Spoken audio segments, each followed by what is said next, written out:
উনি তো যা করে গিয়েছিলেন, লঙ্কা কাণ্ড করে দিয়ে গিয়েছিলেন।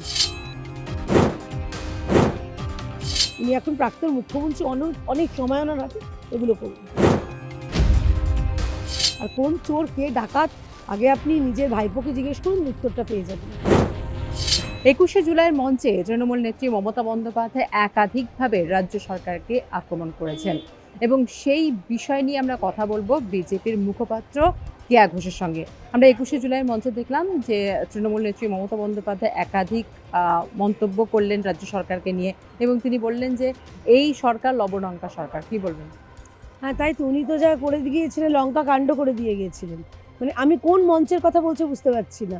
মানে ৩-৪টে মঞ্চ হয়েছিল, মৃত তৃণমূল, মৃত তৃণমূল, আহত তৃণমূল, হত তৃণমূল। তুমি কোন মঞ্চটার কথা বলছো জানি না। মমতা বন্দ্যোপাধ্যায়। আচ্ছা, মমতাপন্থী তৃণমূল মঞ্চের কথা বলছো। তো সেখানে আমরা তো দেখেছি গত ১৫ বছরে রাজ্যটাকে কি করে দিয়ে গেছিলেন। শিল্পে গোল্লা, চাকরিতে গোল্লা, শুধুমাত্র ধর্ষণ, নারী নির্যাতন আর দুর্নীতিতে সেখানে ১০০ পেয়েছিলেন। তো উনি এখন ২ মাসের মধ্যে ওনার তো গায়ে জ্বালা ধরছে। ইতিমধ্যে এতগুলো শিল্প এসছে পশ্চিমবঙ্গে। ইতিমধ্যেই আমরা দেখেছি যে আমুল, লাক্সকোজি, যে লাক্সকোজি আমুলকে তাড়িয়েছিলেন, টাটারা আসবেন। ইতিমধ্যেই শ্যাম স্টিল, তারা ১,০০০ কোটি টাকার বিনিয়োগ করেছেন, আরও বিনিয়োগ আসছে। সব মিলিয়ে রাজ্যের যে অবস্থা করেছিলেন, সেখান থেকে তো উনি বলবেন ফ্রাস্ট্রেশনের কথা। উনি এখন প্রাক্তন মুখ্যমন্ত্রী, অনেক সময় ওনার হাতে, এগুলো করুন। চোরেরা বিজেপিতে গেছে। তাহলে এই চোর তো আপনার দলের ছিল, তখন আপনার মনে হয়নি? চোর করে ডাকাতরা তো ছিল আপনার দলে, তখন মনে হয়নি? আর কোন চোর, কে ডাকাত, আগে আপনি নিজের ভাইপোকে জিজ্ঞেস করুন, উত্তরটা পেয়ে যাবেন। আর যে বলছেন যে পাশ বালিশ না হয়ে সরাসরি বিজেপিতে জয়েন করুন, এরকম আক্রমণ। পাশ বালিশ না মাথার বালিশ আমি জানি না নাজিয়া, কিন্তু আমি এইটুকু বলতে পারি, এই পাশ বালিশ যাকে উনি বলছেন, সম্ভবত ঋতব্রতকে, তাকে রাজ্যসভা থেকে পাঠিয়েছিল মমতা ব্যানার্জি। তাকে বিধানসভা টিকিট কে দিয়েছিল? মমতা ব্যানার্জি। তো যাকে আপনি নিজে রাজ্যসভায় হ্যান ত্যান বিভিন্ন জায়গায় পাঠিয়েছিলেন, তারপরে আপনি বলছেন যে বিজেপিতে সরাসরি যাবেন। দেখুন, উনি এখন বুঝতে পারছি ওনার হাতে এখন অনন্ত সময়।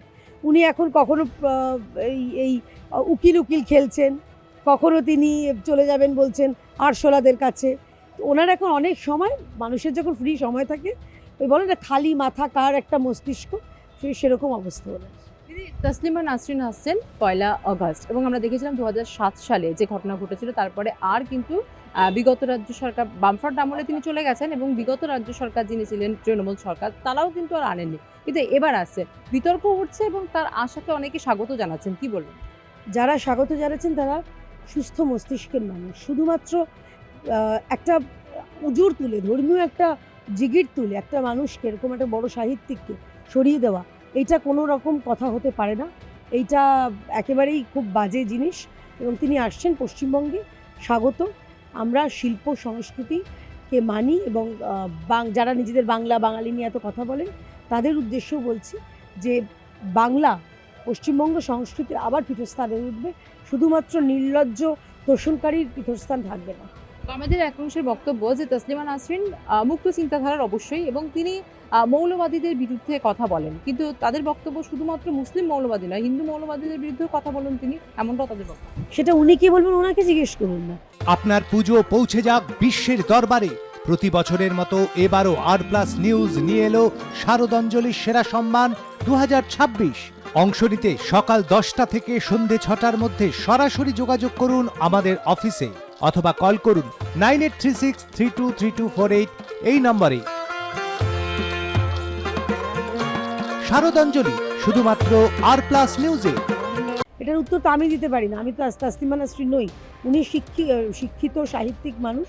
উনি কী নিয়ে লিখবেন, কী নিয়ে না নিয়ে লিখবেন, যারা মুখে এত কথা বলেন মুক্ত চিন্তার কথা, যারা freedom of expression, freedom of speech নিয়ে বলেন, এই সময় কেন বলেন না?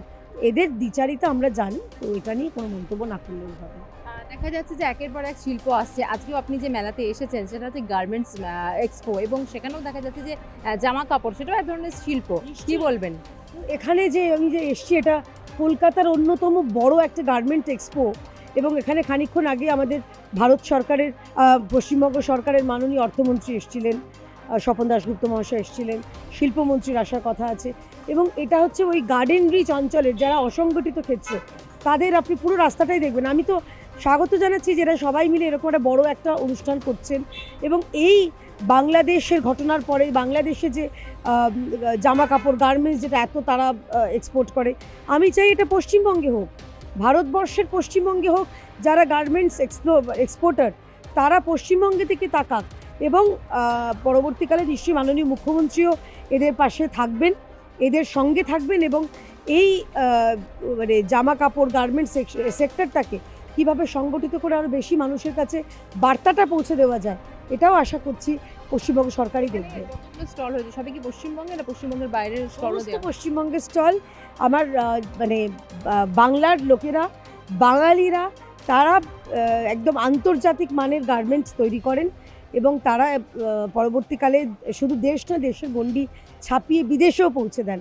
তো এটা তো গর্বের কথা, এদের কথা তো এরা নিজেরা নিজেদের মতন করেছেন, কিন্তু এটাকে যে কিভাবে আরও আন্তর্জাতিক মানে তুলে নেওয়া যায় সেই চিন্তাভাবনাটা কারোর মাথায় আসেনি।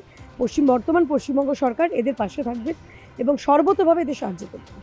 অনেক ধন্যবাদ দিদি। কি রে, তোর বেশ র্যাশ হয়েছে দেখছি। হ্যাঁ রে, কি করবো বলতো, র্যাশগুলো কিছুতেই কমছে না। অনেক কিছু ইউজ করলাম তবুও কমছে না। তুই এম্বার গৌরীদেবী হসপিটালসে দেখাতে পারিস, ওখানে ভালো এক্সপিরিয়েন্স ডার্মাটোলজিস্ট আছে। গৌরী দেবী হসপিটাল, রাজবাঁধ, দুর্গাপুর। যোগাযোগ 8001003333, 8001113333। আমরা কথা বললাম বিজেপির মুখপাত্র কেয়া ঘোষের সঙ্গে, এবং কেয়া ঘোষ 21-এর মঞ্চে যেভাবে রাজ্য সরকারকে তৃণমূল নেত্রী মমতা বন্দ্যোপাধ্যায় আক্রমণ করেছেন তার প্রতিবাদে প্রতি উত্তর দিলেন কিন্তু কেয়া ঘোষ, এবং পাশাপাশি রাজ্যের যে একটা শিল্প গড়ে উঠছে এবং রাজ্যের যে শিল্প আসছে এবং রাজ্যের যে একের পর এক উন্নতি হচ্ছে বর্তমান রাজ্য সরকারের দৌলতে এবং রাজ্য সরকারের চেষ্টায়, সেটাও কিন্তু তিনি আরও একবার স্পষ্ট করলেন। ক্যামেরায় সুদীপ সাহার সঙ্গে নাজিয়া রহমানের রিপোর্ট, আর+ নিউজ, কলকাতা।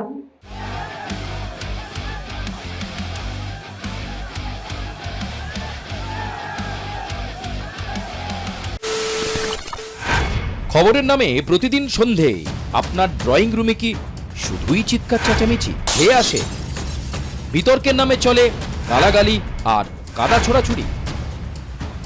এবার সময় পরিবর্তনের, কারণ আমরা কান ফাটানো চিৎকারে বিশ্বাস করি না, আমরা বিশ্বাস করি খবরের সত্যতায়। আমরা কোনো পক্ষের হয়ে গলা ফাটাই না, আমরা সাধারণ মানুষের হয়ে প্রশ্ন তুলি। চিৎকার নয়, শুধু খবর হবে যেখানে বিতর্ক আছে কিন্তু কুৎসিত ঝগড়া নেই। সঠিক তথ্য, বিশ্বস্ত খবর। নজর রাখুন আর+ নিউজে।